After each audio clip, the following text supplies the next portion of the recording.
Sometimes real life is more unsettling than any fiction, and this case is a chilling reminder of that. Mike and Susan Royschel looked like the perfect couple. He was a successful entrepreneur, and she was a confident woman with a striking presence. From the outside, their lives seemed like a picture of stability, a luxury home, comfort, social events. But beneath that polished exterior was a reality few could have imagined. The truth began to emerge after one evening in February, when a disturbing call was placed to emergency services. What followed were revelations that painted a much darker picture: unnoticed messages, offhand remarks, drops of blood. Each detail added to a complex and deeply unsettling puzzle. Mike Royschel had money and connections. He and Susan were regularly seen at upscale venues and luxury resorts. To the outside world, they were the portrait of success, living in a high-end neighborhood in Naplesville, Florida, with a meticulously maintained yard, a private pool, and elegant decor. Everything about them suggested comfort and control. Susan, many believed, was a vibrant and fitting partner for Mike's status. But inside their home, a very different story was unfolding. Hidden tensions, unresolved issues, and a level of stress that couldn't stay concealed forever. Professionally, Mike had built a solid reputation. His business acumen was well known, but very few knew much about his personal history. He had once been married to a woman named Didi Hoffman. They met at the University of Florida when Mike was 19 and just starting his career. Their relationship began as a typical college romance and grew into a long-lasting marriage that spanned 25 years. According to Didi, Mike was calm, reliable, and not prone to aggressive behavior. But as his business expanded, so did his time away from home. Business trips, long hours, which slowly drove a wedge between him and his family. By 2005, they parted ways quietly, without any legal battles or public conflict. Though the memories of that earlier life stayed with him, it wasn't long before someone new entered the picture. Susan was a nurse, and they connected through an online dating site. She was 38 at the time. From their first messages, Mike was intrigued. She struck him as energetic, self-assured, and optimistic. Their conversations quickly developed into a committed relationship. Eventually, Susan moved in, stepping into the role once held by Didi. By August 2007, they were officially married. The house that had once belonged to Mike's first family now became the backdrop of his new life with Susan. On the morning of February 3rd, 2018, peace at the Royschel residence was shattered. Mike called emergency services, his voice noticeably shaken, reporting that someone in a mask had broken into their home with a knife. According to his account, the intruder had attacked both him and Susan. Police and medical responders arrived quickly, but what they discovered at the scene was far more serious than anyone could have imagined. From the outside, everything looked untouched: well-kept lawn, quiet street, the familiar front of a well-off home. But behind those large windows, signs of a deeply troubling incident were waiting to be uncovered. It was clear that this wasn't just a case of simple home intrusion. What lay inside required immediate and thorough investigation. Despite the seemingly stable image of their marriage, people close to the couple had started to notice things weren't as perfect as they appeared. After getting married, Susan had left her job. She'd previously worked as a hospice nurse, caring for the critically ill. She turned her full attention to managing the household and took control over nearly every domestic detail. Susan was known for her assertive and commanding demeanor. Mike, for his part, adapted to the changes. He cut back on business travel and even purchased a dental clinic to stay closer to home. Still, the mood within the house grew more strained, and over time the tension became increasingly noticeable. What once looked like a strong partnership began to show cracks. Mike confided in friends that he hoped to build something meaningful with Susan. But his efforts to foster a close connection often met a cold reception. Susan kept an emotional distance that was hard to ignore. When officers began combing through the home after the incident, they picked up on subtle details no one had noticed before. A picture began to emerge, one that suggested the household had been under silent pressure for quite some time, tensions Mike hadn't shared even with those closest to him. The investigation was only just beginning. Who was the intruder? Why this house? Was it random, or the result of something long brewing within the family? To understand what had happened, detectives needed to revisit the events of the recent past. By 2015, things between Mike and Susan had clearly deteriorated. One of the most visible signs was Susan's relationship with Mike's daughters, especially his eldest, Caroline. Susan didn't hide her dislike for Caroline, and, in moments of frustration, would text Mike with sharp comments about her. What bothered Susan most was how much time Mike spent with his daughter. Caroline, for her part, strongly opposed her father's new wife. She believed Susan was trying to push her out of Mike's life. According to Caroline, Susan frequently consumed alcohol. 5 or 6 glasses of wine or martinis in an evening wasn't unusual. And yet, despite the amount, Susan remained composed and capable of holding a conversation. By fall 2017, the atmosphere in the household had grown especially tense. Things came to a head when Caroline began planning her wedding. Mike wanted the celebration to be a grand event and immediately agreed to fund it with $100,000. While that was already a large sum, Susan reluctantly agreed. But as the preparations continued, the budget expanded, and by the time everything was finalized, the costs had exceeded $250,000. Susan was furious. Even though she participated in the planning and tried to keep the peace, her resentment grew, especially after learning just how much Mike had ultimately spent. About 3 weeks after Caroline's wedding, Mike's oldest daughter heard something from her father that left her deeply concerned. He confided that Susan had physically lashed out at him more than once. Caroline believed him immediately. She had noticed a white scar on his face during the wedding. Mike confirmed her suspicion and even showed her photos of injuries he had taken after one of the incidents. In one case, he claimed Susan had come at him with a knife. That encounter ended with her being taken into custody by local authorities. It remained unclear whether that was an isolated incident or part of a larger pattern of aggressive behavior. The tension hit a breaking point after Susan learned the actual cost of Caroline's wedding. When she realized the total had gone beyond $250,000, she reacted with extreme hostility. She screamed at Mike, hurled a phone at him, and began to physically assault him. Her outburst shocked even those who had been aware of the couple's ongoing issues. Although she had been the one to start the confrontation, Susan was the one who called the police. It's believed she may have wanted to frame the narrative and be the first to explain what had happened. But things didn't go her way. When officers arrived, they found clear evidence of a physical altercation: damaged phone, a room in disarray, furniture knocked over. Both Mike and Susan were visibly distressed. Susan's account was confused and inconsistent, while Mike appeared emotionally worn down. After speaking with them, officers suggested Susan leave the house temporarily to allow things to cool off. She agreed, but didn't follow through. Once the police left, thinking the situation had de-escalated, Susan remained in the home and tried to convince Mike to reconcile. That evening, the couple went out to dinner, hoping to have a calm conversation. Mike viewed it as a chance to reconnect. But the dinner quickly spiraled. The subject shifted to a sore point: Caroline and the wedding expenses. Susan was convinced that the more attention Mike gave his daughter, the less space there was for her in his life. This caused constant friction and feelings of rivalry. The talk turned into another argument. Mike eventually stood up, left cash for the bill, and walked out of the restaurant. Susan stayed behind, replaying the confrontation in her mind. A while later, she sent Mike a message saying she planned to file for divorce. Another message followed, this time blaming his daughter for driving a wedge between them. Then she hailed a cab and went home. The house was quiet. Susan went into one of the rooms, trying to figure out her next move. Not long after, Mike returned. His demeanor had shifted. He was agitated, visibly upset. They began to argue again, and the argument escalated into a physical struggle. At some point, Susan felt a sharp pain. She realized she had been stabbed. In shock, she tried to push Mike away and end the confrontation, but was struck again. The aggression was swift and unexpected. Realizing she was in serious danger, Susan desperately tried to de-escalate.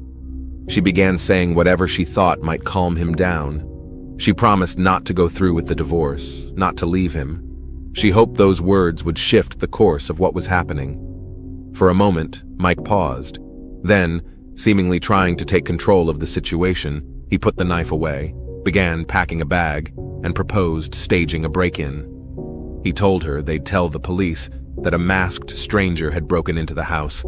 He insisted she stick to this story and back him up when questioned. Susan agreed to go along with Mike's version of events because, at that moment, she felt she had no other option. But once she was taken to the hospital and realized she was safe, she immediately told the truth about what had happened. The next several hours were tense. Officers were in constant communication, doctors monitored Susan's condition, and the initial rounds of interviews began. Susan gave statements not only to medical personnel, but also to investigators, speaking openly about the events of that night. Meanwhile, Mike stuck to his story. A masked stranger had broken into the house and attacked them.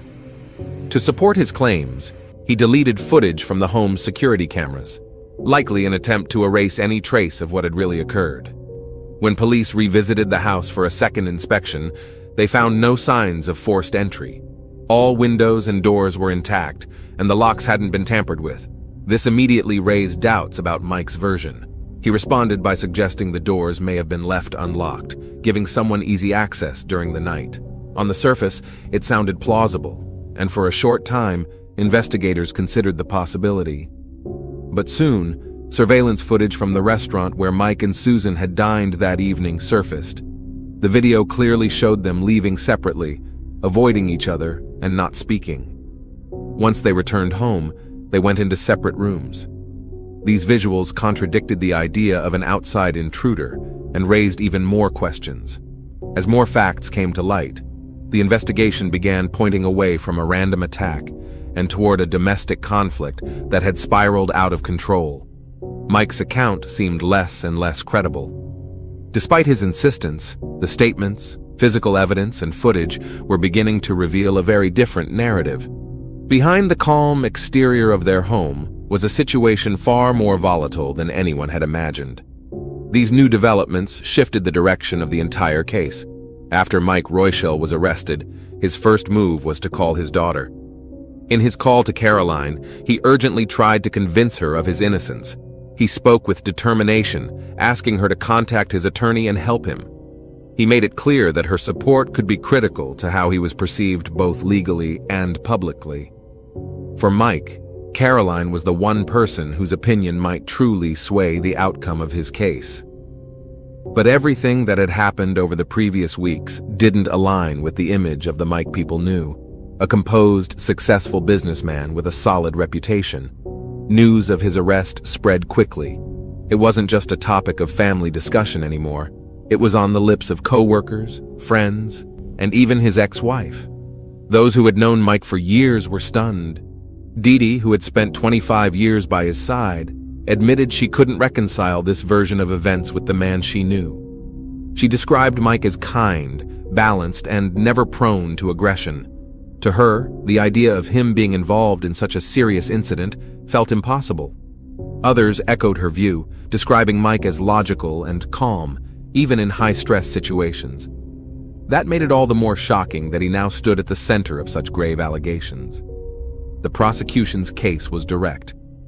According to the district attorney, Mike couldn't handle the prospect of divorce and the potential loss of the wealth he had spent a lifetime building. He viewed it as an existential threat. Facing emotional pressure, he made a decision that, based on the investigation, led to the act of aggression. Prosecutors argued that Mike saw the division of assets as unacceptable and tried to resolve the issue in the most extreme way.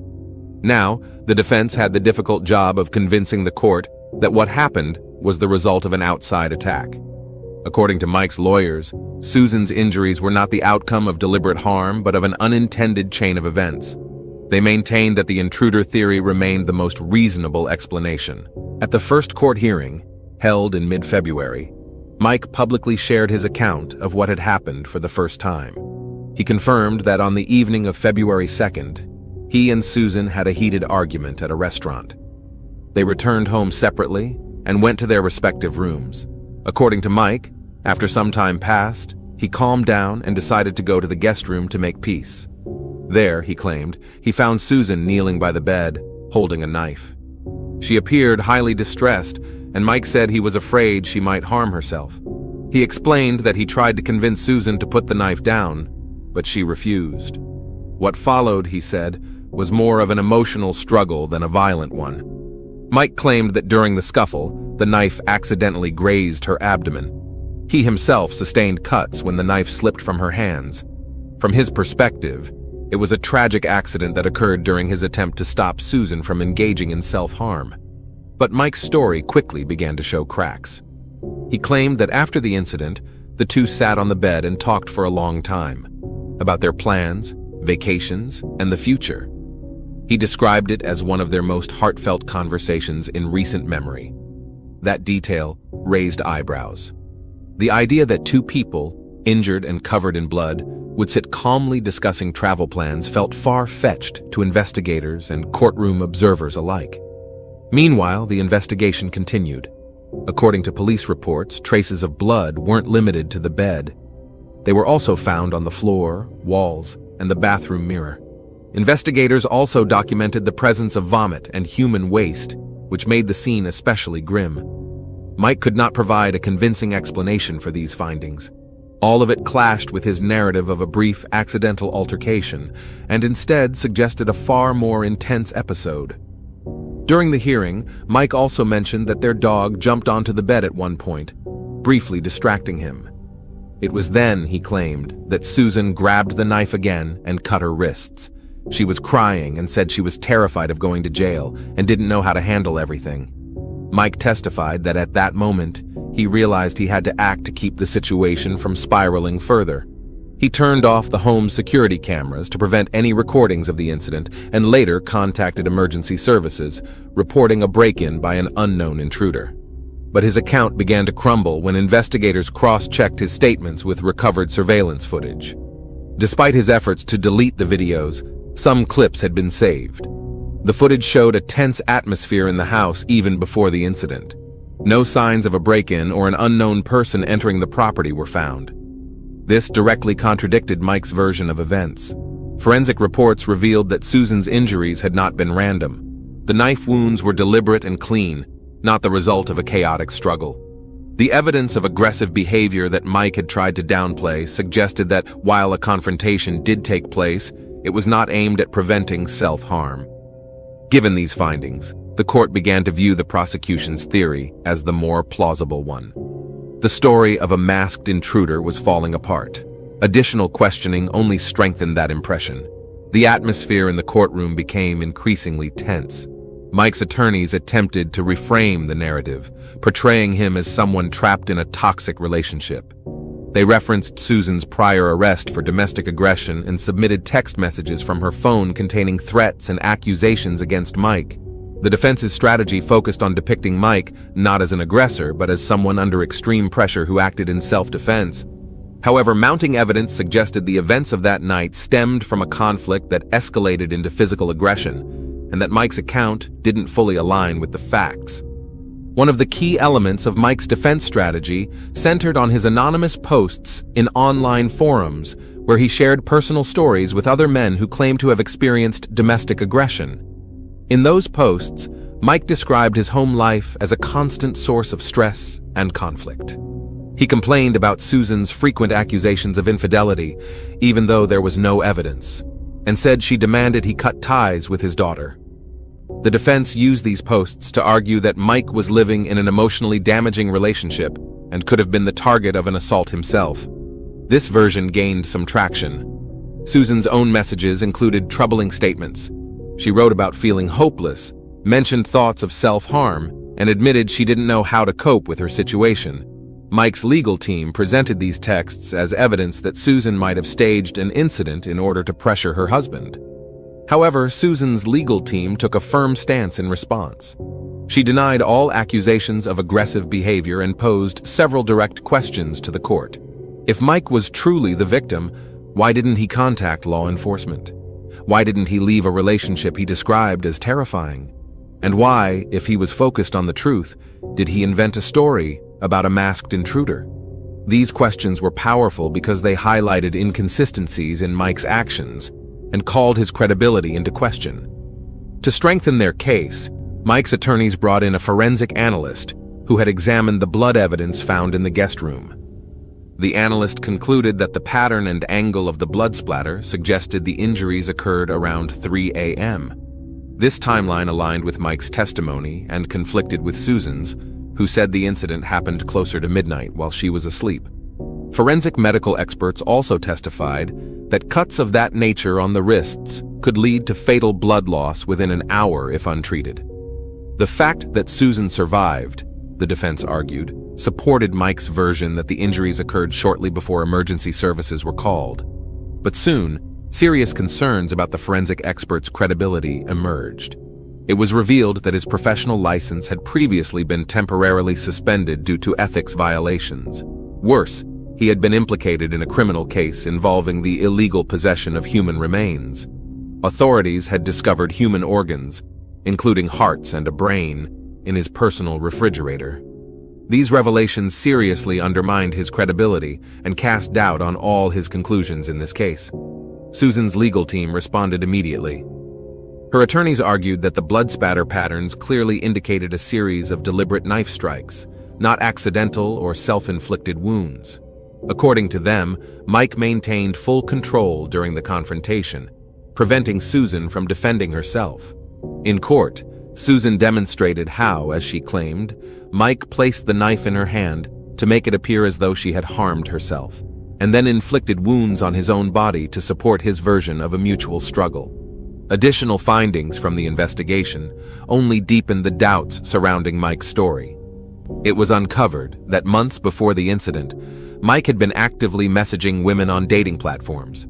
He wasn't just chatting, he was making plans for a future that clearly didn't include Susan.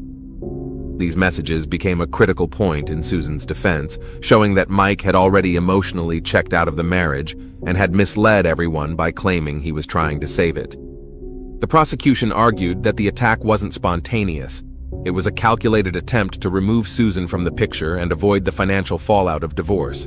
As evidence, they cited Mike's actions, deleting footage from the home's security cameras, filing a false report about an intruder, and attempting to create a convincing alibi. The defense insisted these moves were simply ways for Mike to retain control over the situation and protect his assets. But with each passing day, his story started to unravel. New evidence contradicted his claims, and his explanations lost credibility. What initially looked like a common domestic dispute soon revealed itself to be something far more serious, a case with clear signs of intentional harm. As the trial progressed, prosecutors, defense attorneys, and witnesses presented conflicting interpretations, but each hearing uncovered new details that had been hidden behind the polished exterior of a seemingly successful marriage. Years of unresolved tension had finally erupted. What began as a disagreement over dinner escalated into one of the most closely followed court cases in recent memory. Mike Royschel, once a respected and well-established figure in the business world, found himself at the center of a criminal trial, accused of attempting to take the life of his own wife. Investigators believed his fear of losing assets in a divorce pushed him to the breaking point. That fear, they claimed, became the catalyst for everything that followed. The jury listened carefully, weighing every argument, every piece of testimony. It took them just 4 hours to reach a decision. Mike was found guilty on multiple counts: attempted murder, tampering with evidence, failure to provide assistance, and witness intimidation. In December 2019, he was sentenced to 30 years in prison. The verdict was firm and decisive. Mike never admitted guilt. He appealed the ruling, but the appeal was denied. He remains incarcerated at a correctional facility in Florida, with little to no chance of early release. Still, interest in the case didn't fade. Not long after his conviction, rumors surfaced suggesting Mike had attempted to find someone who could harm Susan even from behind bars. While these claims prompted a police investigation, authorities couldn't gather enough evidence to press new charges. Nonetheless, the rumors further damaged his already broken reputation. Susan, for her part, filed for divorce immediately after Mike's arrest. She pushed for a swift resolution and declined all media requests. Her only goal was to finalize the legal proceedings and move on with her life. However, one unresolved matter lingered: the house where the incident took place. For Susan, it wasn't just property, it was the site of both the rise and fall of her marriage. Despite the traumatic memories, she stood firm in her claim to a share of the estate. Mike, through his legal team, attempted to contest her claims, arguing she wasn't entitled to a portion of the property.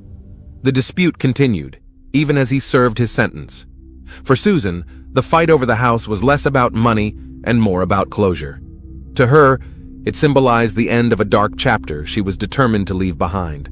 Although Susan ultimately prevailed in court, it was difficult to call it a victory. Mike was convicted, but she lost her sense of security and trust. The life she once knew was gone. Mike, once surrounded by wealth, freedom, and respect, now spends his days in a solitary cell, cut off from everything he once had. At its core, this case wasn't just about financial disagreements or personal drama. It was a chilling example of how unaddressed conflict, a need for control, and a refusal to resolve issues constructively can spiral into disaster.